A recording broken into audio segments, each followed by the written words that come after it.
Sri Aurobindo once said about the mother, "The one whom we adore as the Mother is the divine conscious force that dominates all existence. One and yet so many-sided that to follow her movement is impossible even for the quickest mind and for the freest and most vast intelligence. The Mother is the consciousness and force of the Supreme, and far above all she creates.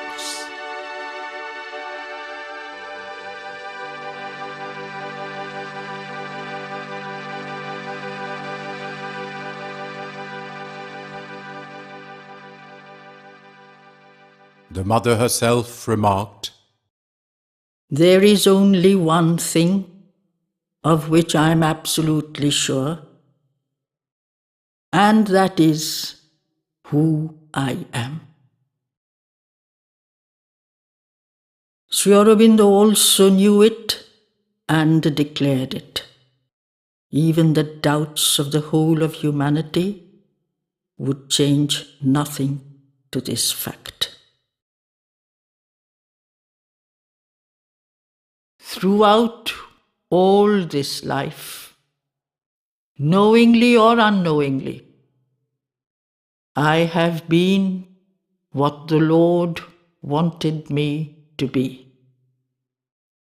I have done what the Lord wanted me to do.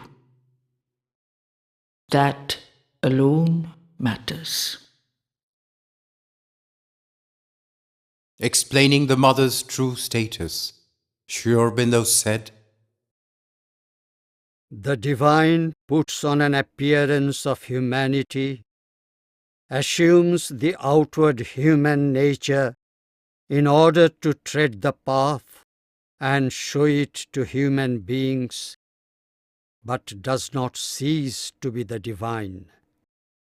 It is a manifestation that takes place, a manifestation of a growing divine consciousness, not human turning into divine. The Mother was inwardly above the human even in childhood.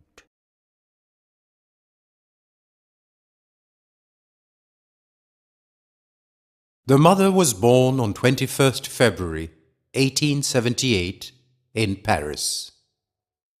Named Blanche Rachel Mira Alfassa, she lived in France until 1914. When and how did I become conscious of a mission which I was to fulfill on earth? It is difficult to say when it came to me. It is as though I were born with it, and following the growth of the mind and brain, the precision and completeness of this consciousness grew also. From the age of 5, I was conscious that I did not belong to this world, that I did not have a human consciousness. My sadhana began at that age. There was a small chair for me on which I used to sit, still, engrossed in my meditation. A very brilliant light would then descend over my head and produce some turmoil inside my brain. Of course, I understood nothing. It was not the age for understanding. But gradually, I began to feel I shall have to do some tremendously great work that nobody yet knows. To the students of the ashram school, the mother explained her own childhood process of introspection. You have never thought about it? You have never looked into yourself to see what effect you exercise upon yourself? Never sought to understand how, for example, decisions take place in you? From where do they come? What makes you decide one thing rather than another? You have pondered over that? I was preoccupied with that when I was a child of 5. It is a rather unpleasant sensation to feel yourself pulled by the strings and made to do things whether you want to or not. That is quite irrelevant. But to be compelled to act because something pulls you by the strings, something which you do not even see, that is exasperating. However, I do not know, but I found it very exasperating, even when I was quite a child. At 5, it began to seem to me quite intolerable, and I sought for a way so that it might be otherwise, without people getting a chance to scold me.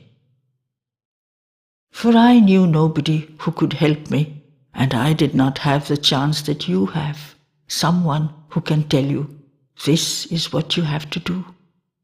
There was nobody to tell me that. I had to find it out all by myself. And I found it. I started at 5. The mother had a brother named Matteo, who was a year and a half older than she. He grew up to become the Governor General of French Equatorial Africa. The mother's early education was given at home.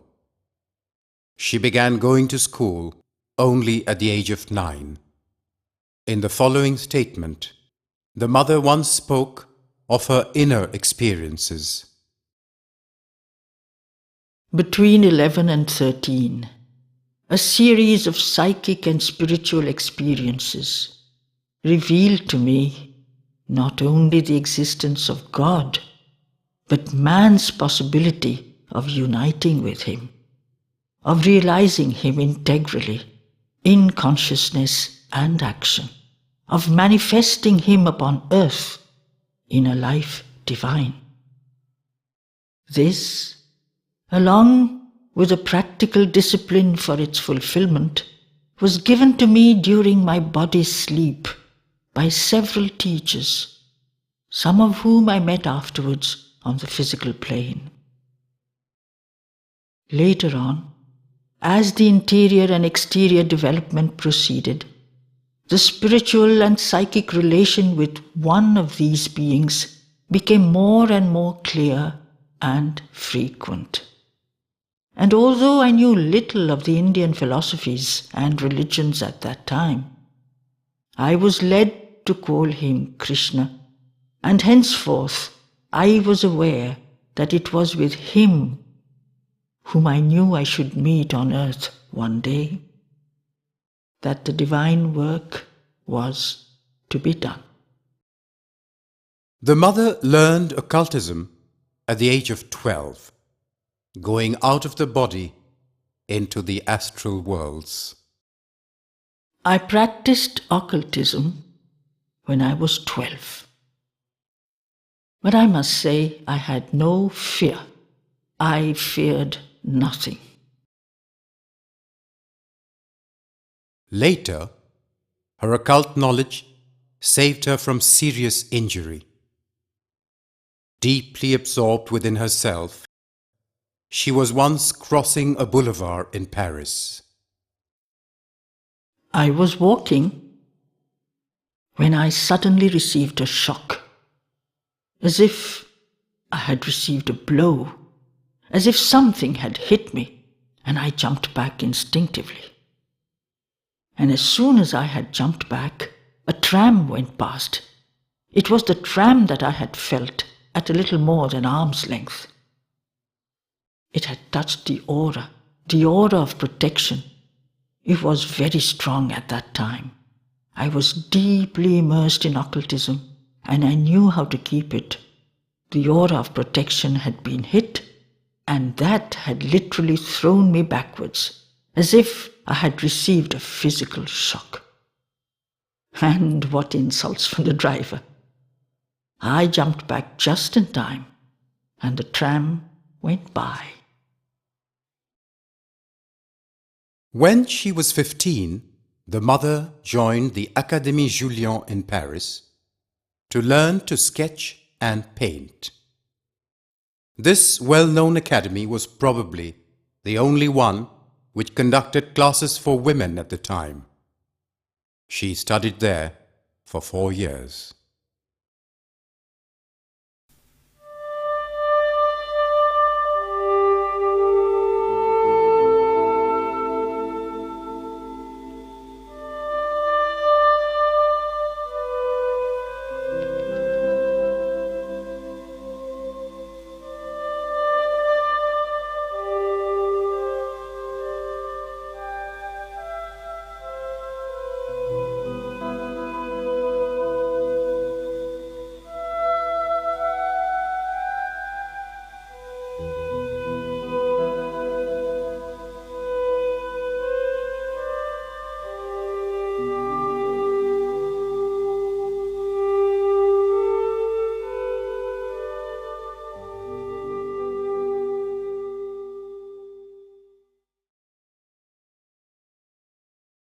At the age of 19, the mother married the painter Henri Morisset.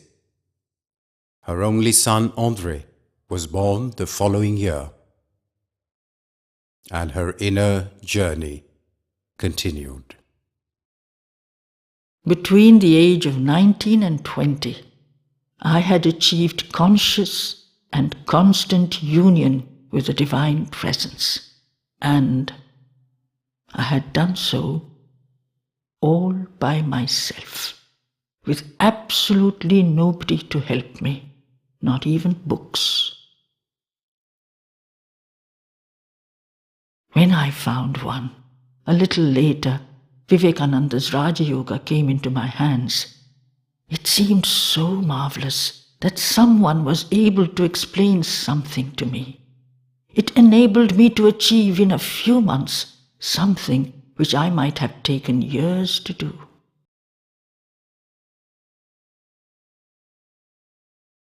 Around the age of 20, the mother met an Indian in France who spoke to her about one of India's greatest scriptures, the Bhagavad Gita.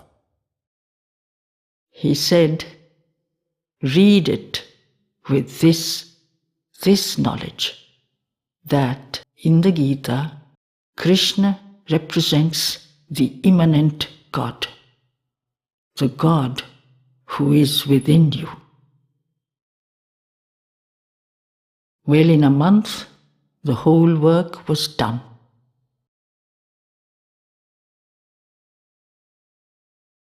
In the early 1900s, the mother met the occult adepts Max Théon and his wife. In 1906 and 1907, she visited Tlemcen, Algeria, to study occultism under them. Once, Madame Théon sent flower petals to the mother, saying they would give her protection and strength. She kept these petals in a case around her neck. Then one day, she suddenly felt depleted, as though a support had been taken away. In the evening, she discovered that all the petals had somehow fallen out. There was not one petal left. Then I really knew that they carried a considerable charge of power, for I had felt the difference without even knowing the reason. I didn't know the reason, and it made a considerable difference. So it was after this that I saw how one could use flowers by charging them with forces. They are extremely receptive. From 1912, the mother began to note down in her diaries the experiences she had while meditating in her room, Rue du Val-de-Grâce in Paris. Most of these notes were written between 1912 and 1917. The mother made a selection of them, and they were published later under the title Prayers and Meditations.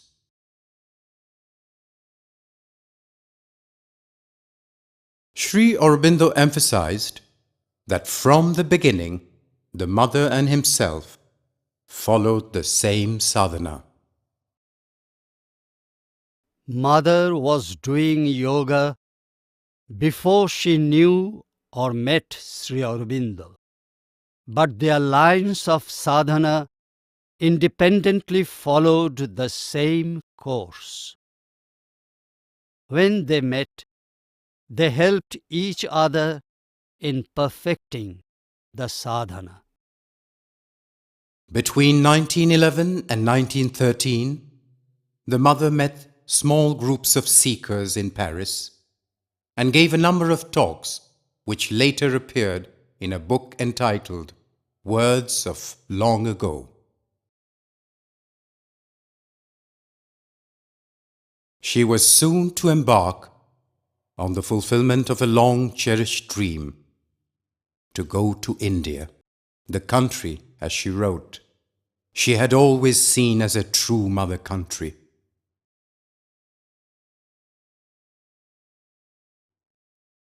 In 1914, this joy was granted to her. On 29th March, she arrived in Pondicherry and met Sri Aurobindo.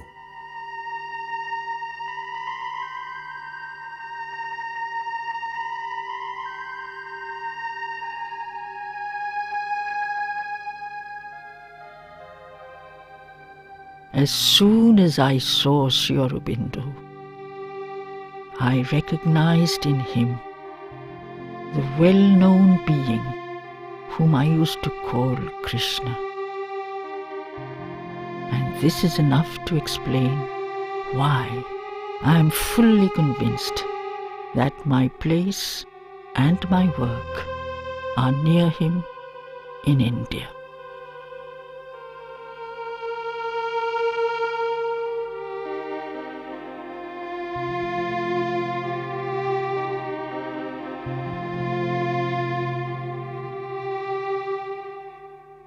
It matters little that there are thousands of beings plunged in the densest ignorance. He whom we saw yesterday is on earth. His presence is enough to prove that a day will come when darkness shall be transformed into light, and thy reign shall be indeed established upon earth.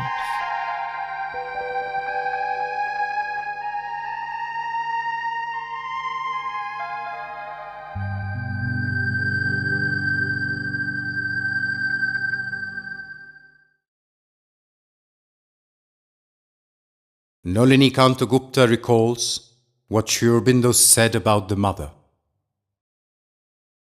The first time that Sri Aurobindo described her qualities, he said he had never seen anywhere a self-surrender so absolute and unreserved. On 22nd February 1915, after nearly a year's stay in Pondicherry, the mother had to return to France on account of the outbreak of the First World War. For the next 5 years, she remained in touch with Sri Aurobindo through correspondence.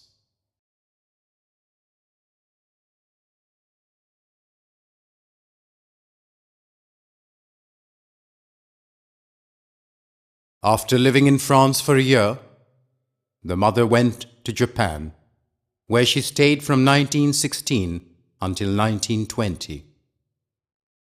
Of this time, she later said, For 4 years, from an artistic point of view, I lived from wonder to wonder.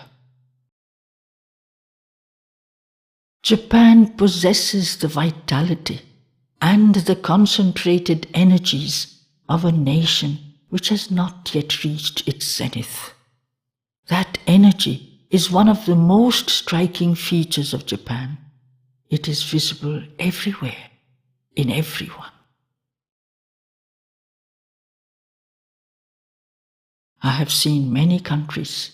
In every country I lived the life of that country in order to understand it well. And there is nothing which interested me in my outer being as much as learning. Rabindranath Tagore visited Japan in 1916 and again in the following year. On both occasions, he met the mother. This photograph was probably taken in 1917. In 1920, the mother left Japan for India, reaching Pondicherry on the 24th of April. Of her arrival, Sri Aurobindo commented in a letter, "The sadhana and the work were waiting for the mother's coming." I was on boat, at sea, not expecting anything. I was, of course, busy with the inner life, but I was living physically on the boat. When, all of a sudden, abruptly, about 2 nautical miles from Pondicherry, the quality, I may even say the physical quality of the atmosphere, of the air, changed so much that I knew we were entering the aura of Sri Aurobindo. It was a physical experience, and I guarantee that whoever has a sufficiently awakened consciousness can feel the same thing.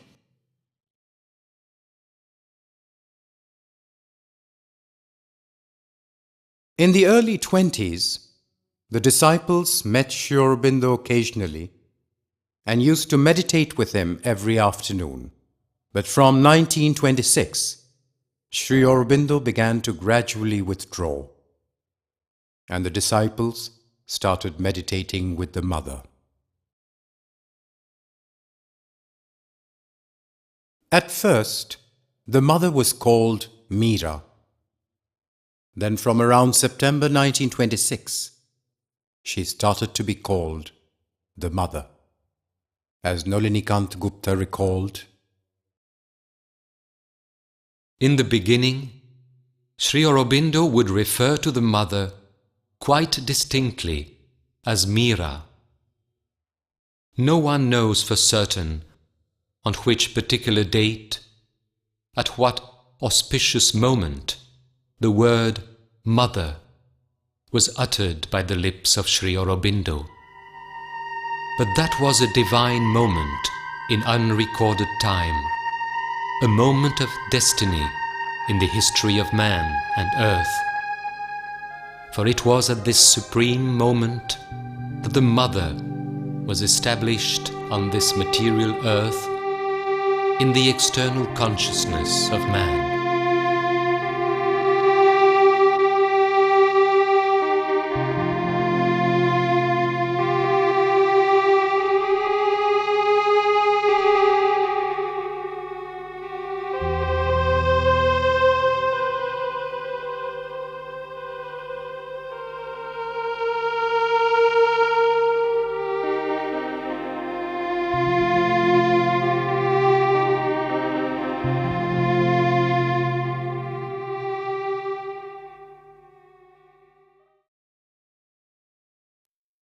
towards the end of 1926, there was a change in the life of the community. The spiritual atmosphere in the ashram was being gradually charged with increasing power and purpose during the years 1922 1926.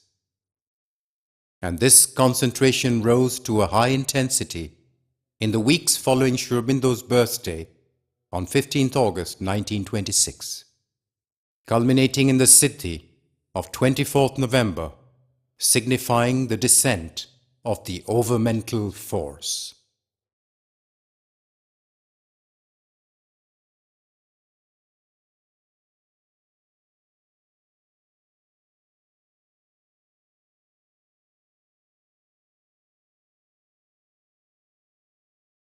A.B. Purani was present on that day. He later wrote, The delight consciousness in the overmind, which Sri Krishna incarnated as Avatar, descended on this day into the physical, rendering possible the descent of the supermind in matter. About the founding of the ashram, Purani noted, When Sri Aurobindo retired completely after 24th November 1926, the whole material and spiritual charge of the ashram devolved on the mother.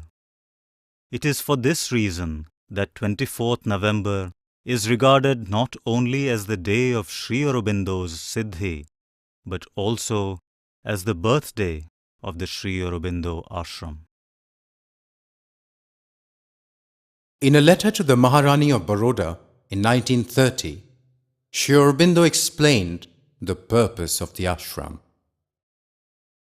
My aim is to create a center of spiritual life, which shall serve as a means of bringing down the higher consciousness and making it a power not merely for salvation, but for a divine life upon earth. It is with this object that I have withdrawn from public life and founded this ashram. On another occasion, he wrote, This ashram has been created with another object than that ordinarily common to such institutions, not for the renunciation of the world, but as a center and a field of practice for the evolution of another kind and form of life, which would in the final end be moved by a higher spiritual consciousness and embody a greater life of the Spirit. In a conversation in May 1956, the mother revealed, At the beginning of my present earthly existence, I came into contact with many people who said that they had a great inner aspiration, an urge towards something deeper and truer, but they were tied down, subjected, slaves to that brutal necessity of earning their living. They felt imprisoned in a material necessity, narrow and deadening. I was very young at that time, and I always used to tell myself that if ever I could do it, I would try to create a little world. Oh, quite a small one, but still a small world where people would be able to live without having to be preoccupied with food and lodging and clothing and the imperative necessities of life, so as to see whether all the energies freed by this certainty of a secure material living would turn spontaneously towards the divine life and the inner realization. Well, towards the middle of my life, the means was given to me, and I could realize this, that is, create such conditions of life.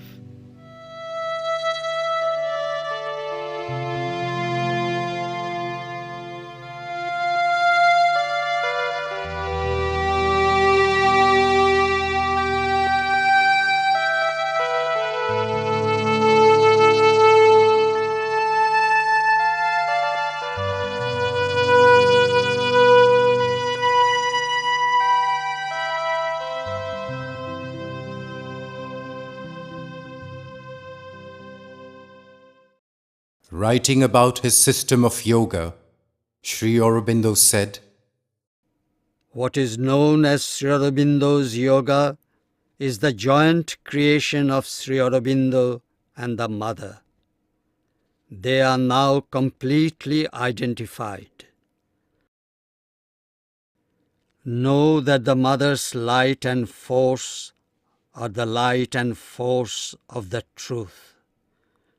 Remain always in contact with the Mother's light and force, then only can you grow into the divine truth.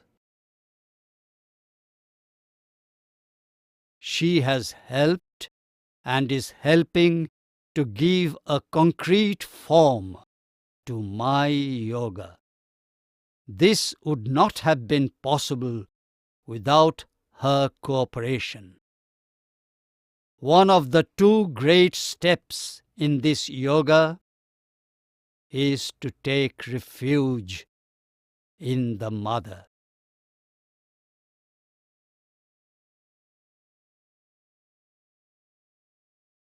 During the first few years, the ashram grew at a fast pace. Nearly all newcomers were assigned some work in one of the services that were developing. This was a brilliant and extraordinary time. As the Mother later recalled,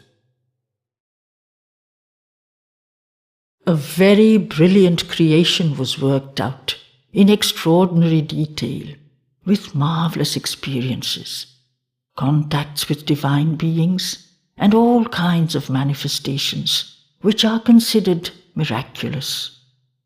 Experiences followed one upon another, and, well, things were unfolding altogether brilliantly, and, I must say, in an extremely interesting way.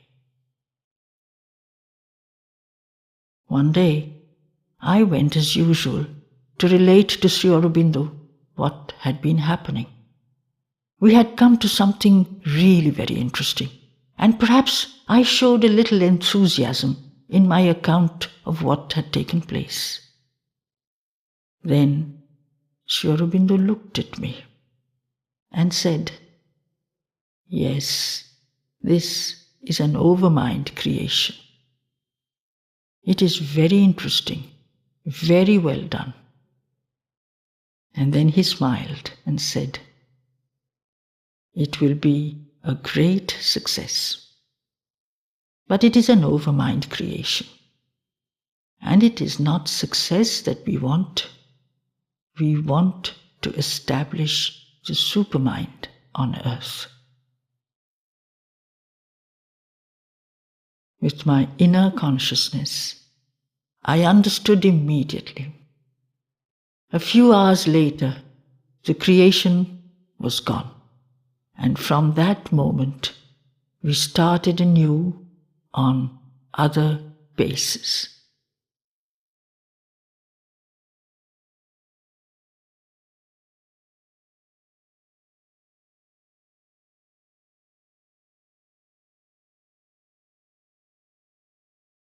Amal Kiran explained why this great change took place. Instead of bringing down the great gods, the effort now was to start from the bottom, not from the top, to dig, as it were, into the subconscient and gradually prepare the purification of the human consciousness and nature, and bring out what Sri Aurobindo had called the psychic being. Thus, the evolutionary creature would develop slowly, gradually, with a lot of hardships, but still with a sure footing. Narayan Prasad, a disciple, gave us a glimpse of ashram life at that time. In the 30s, the atmosphere of sadhana was marked by a spirit of self-imposed discipline. Everybody was careful not to do anything that the mother might not approve of. That was almost the law that ruled our life. We knew only one delight: to sense what the mother would like us to do, and then to act accordingly. The evening service in the dining room being over by sunset, hardly anybody could be seen in the streets except for some urgent work. Day and night were divided between work and rest, sadhana pervading both as far as possible. Nirodbaran recalled the day he arrived in the ashram. The simple beauty, purity, and quietness of the atmosphere and the dedication of the sadhaks were emblematic of the soul's aspiration for the highest and impressed me deeply. For them, the mother and Sri Aurobindo were the highest incarnate upon earth.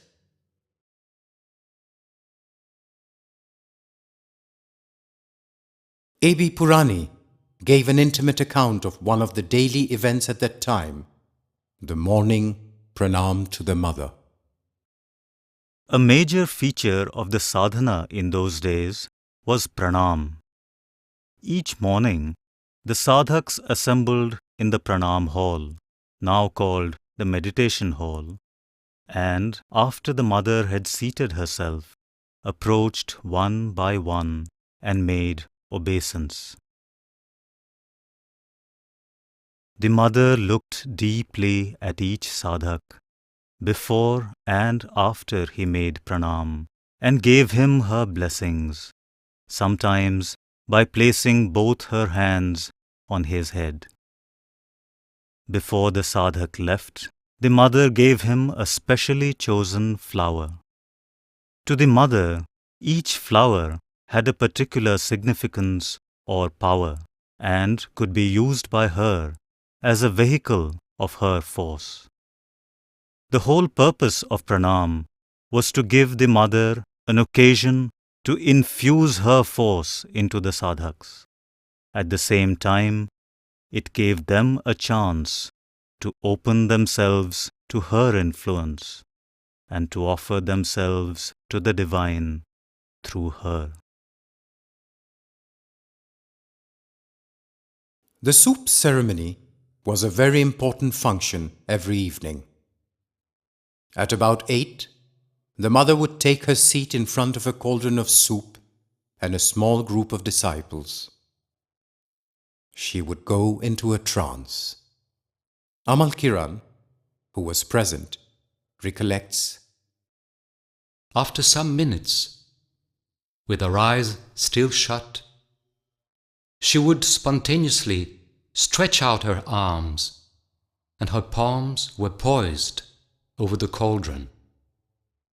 For a minute, they would remain as if she were pouring something of her subtle physical spirituality into the liquid. After a while, her eyes opened and she withdrew her hands. Then the distribution started. The occult truth behind the ceremony was that she was putting something of her own spiritualized, subtle physical substance into the soup in our cups.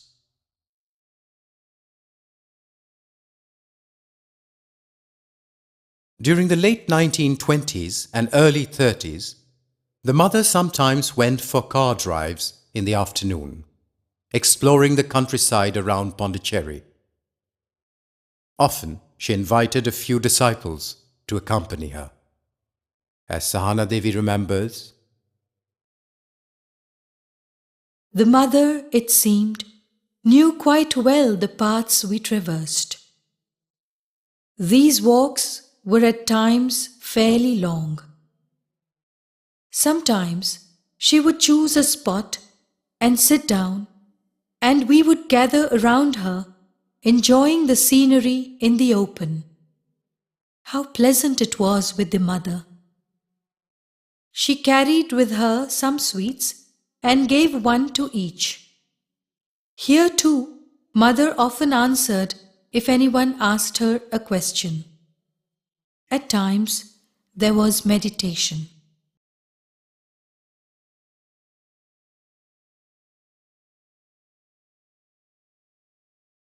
The balcony darshan of the mother, which became such an important part in the life of the ashram, started in an unusual way. As Sahana Devi recounts,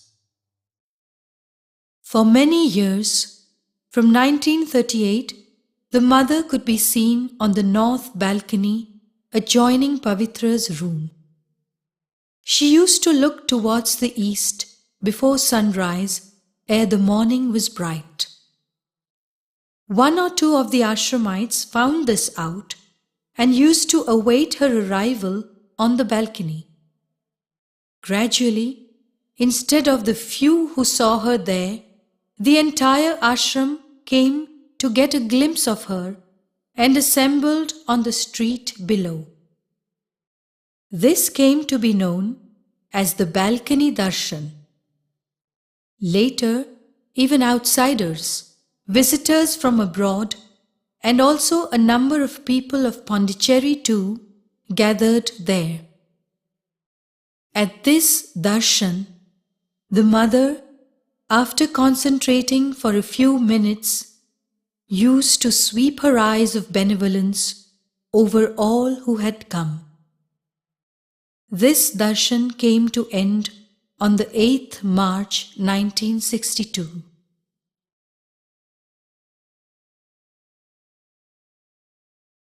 flowers have always played a significant role in the ashram.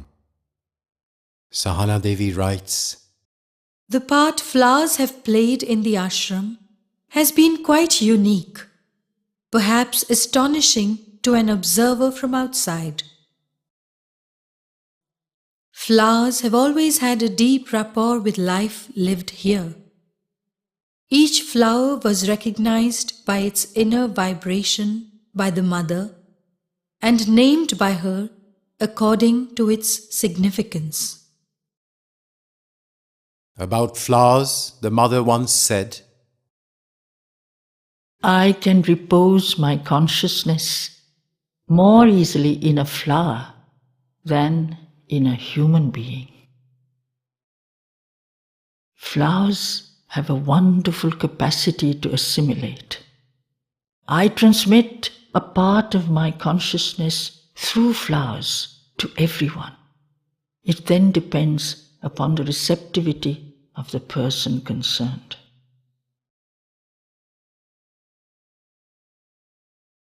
In the early 40s, a few disciples arrived in the ashram along with their children to seek refuge from the perils of war. For these children and a few others already present, in 1943, the mother started a school and the ashram entered a new phase of its existence. Very early on, the mother had written about a dream she had. There should be somewhere on earth a place where children would be able to grow and develop integrally without losing contact with their souls. Education would be given not for passing examinations or obtaining certificates and posts, but to enrich existing faculties and bring forth new ones.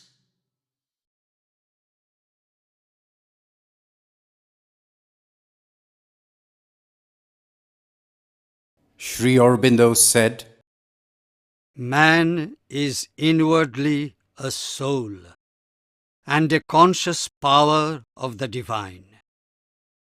and the evocation of this real man within is the right object of education.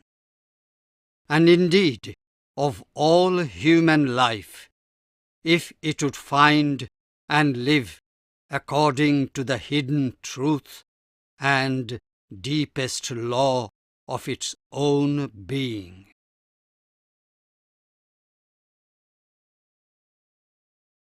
The mother herself was one of the first teachers.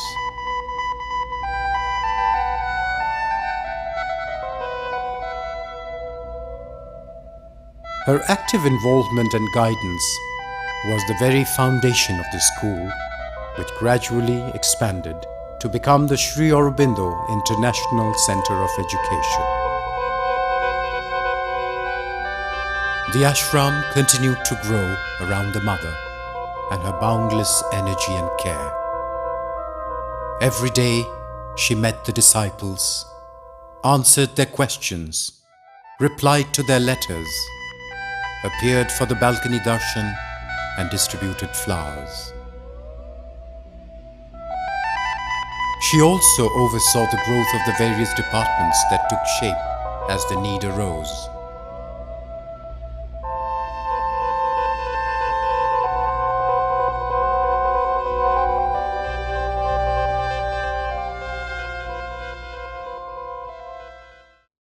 The mother herself played tennis and took keen interest in the sporting and cultural activities in the ashram.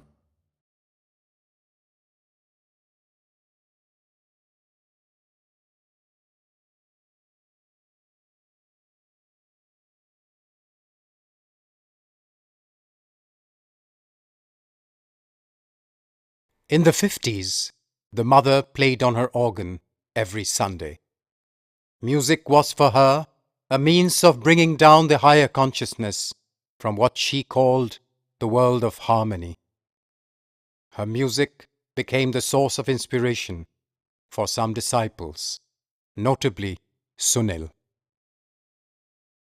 Between 1950 and 1958, the mother held classes for the children at the playground. Gradually, some disciples joined them as well. The mother would read some passages from Sri Aurobindo's books, comment on them, and answer questions, always trying to awaken the thirst for progress and the aspiration to live a truer and more conscious life. These answers were recorded and published under the title Questions and Answers.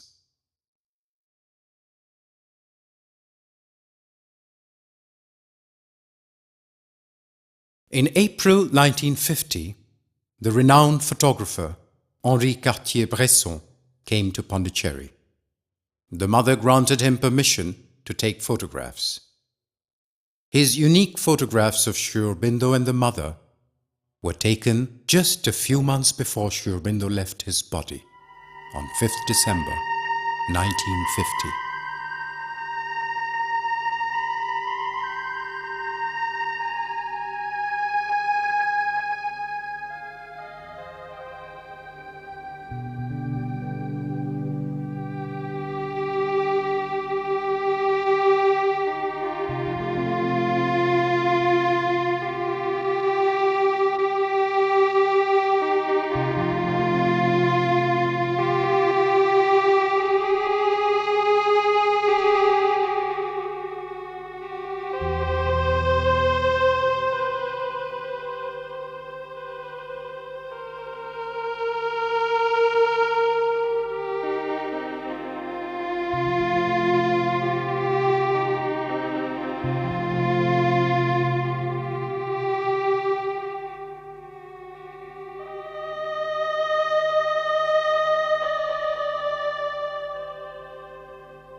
During his lifetime, Sri Aurobindo endeavored to bring down upon earth a new spiritual power he called the Supermind.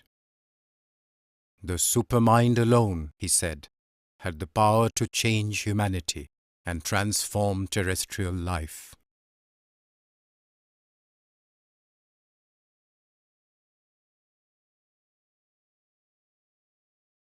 But for that to happen, the mother's physical presence was necessary.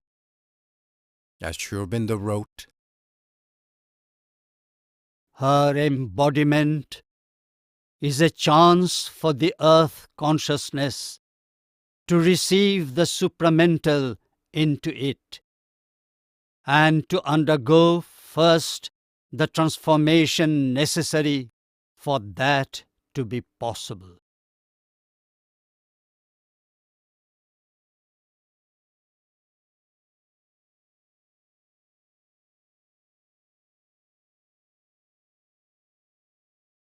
on 29th February 1956, the mother had the vision and experience of the manifestation of this new power and consciousness upon earth.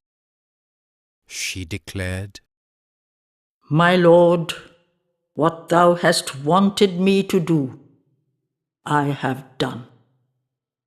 The gates of the supramental have been thrown open, and the supramental consciousness, light, and force are flooding the earth.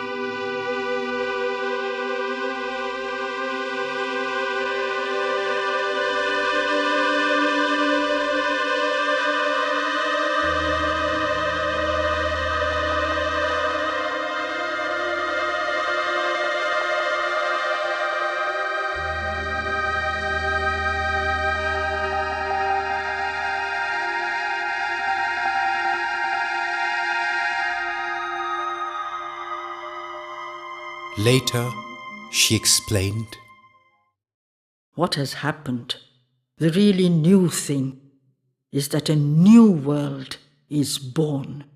Born. It is not the old one transforming itself. It is a new world which is born. There are people who love adventure. It is these I call, and I tell them this. I invite you to the great adventure. It is not a question of repeating spiritually what the others have done before us, for our adventure begins beyond that.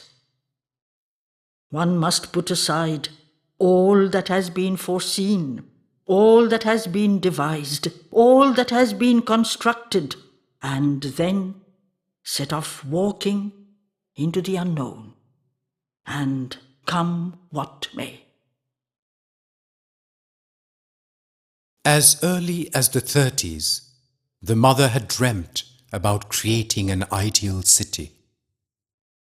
There should be somewhere on earth a place which no nation could claim as its own, where all human beings of goodwill who have a sincere aspiration could live freely as citizens of the world and obey one single authority, that of the supreme truth. On 28th February 1968, under the mother's inspiration and guidance, Auroville, a new city dedicated to Sri Aurobindo, was born. The mother declared on this occasion, Auroville wants to be the bridge between the past and the future, taking advantage of all discoveries from without and from within. Auroville will boldly spring towards future realizations. Auroville will be a site of material and spiritual researches for a living embodiment of an actual human unity. the dream is taking shape and people from around the world are coming together to take part in this unique experiment.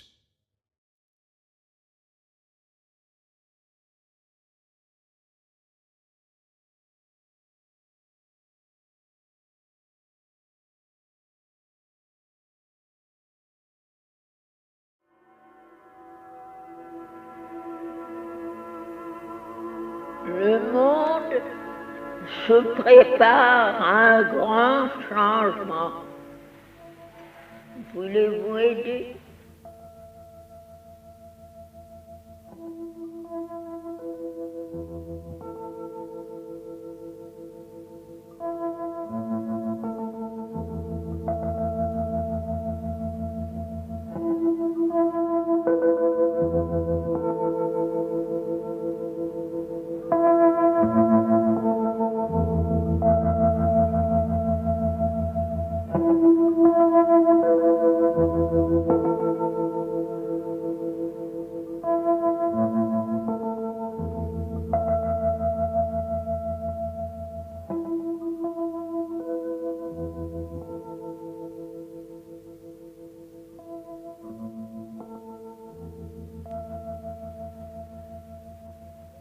The world is preparing for a big change. Will you help?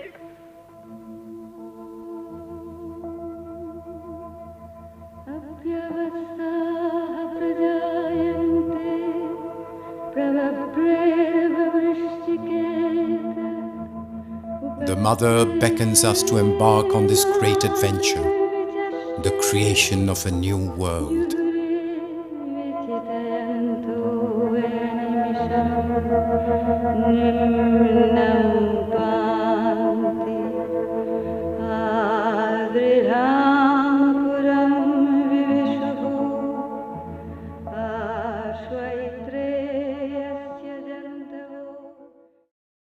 Remember the mother, and though physically far from her, try to feel her with you and act according to what your inner being tells you would be her will.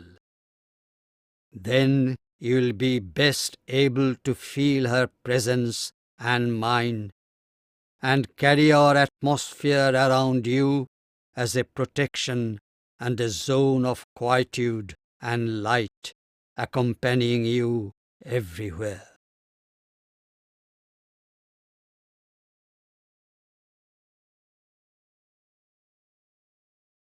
The constant presence of the Mother comes by practice. The divine grace is essential for success in the sadhana, but it is the practice that prepares the descent of the grace. You have to learn to go inward, ceasing to live in external things only. Quiet the mind and aspire to become aware of the Mother's workings in you.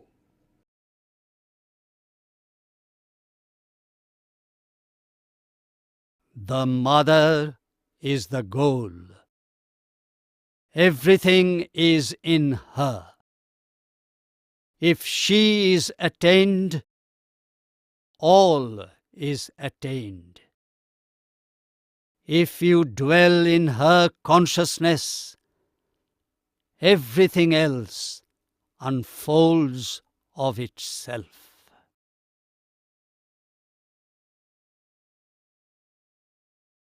The power that mediates between the sanction and the call is the presence and power of the Divine Mother. The Mother's power, and not any human endeavor and tapasya, can alone rend the lid and tear the covering and shape the vessel and bring down into this world of obscurity and falsehood and death and suffering truth and light and life divine and the immortal Sananda.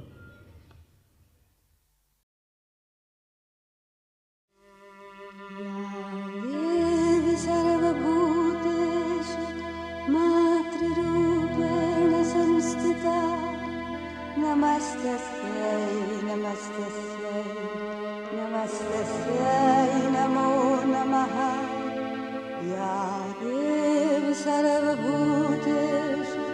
शक्तिरूपेण संस्थिता नमस्तस्यै नमस्तस्यै नमस्तस्यै नमो नमः या देवी सर्वभूतेषु विद्यारूपेण संस्थिता नमस्तस्यै नमस्तस्यै नमस्तस्यै नमो नमः या देवी सर्वभूतेषु शान्तिरूपेण संस्थिता नमस्तस्यै नमस्तस्यै नमस्तस्यै नमो नमः नमस्तस्यै नमस्तस्यै नमस्तस्यै नमो नमः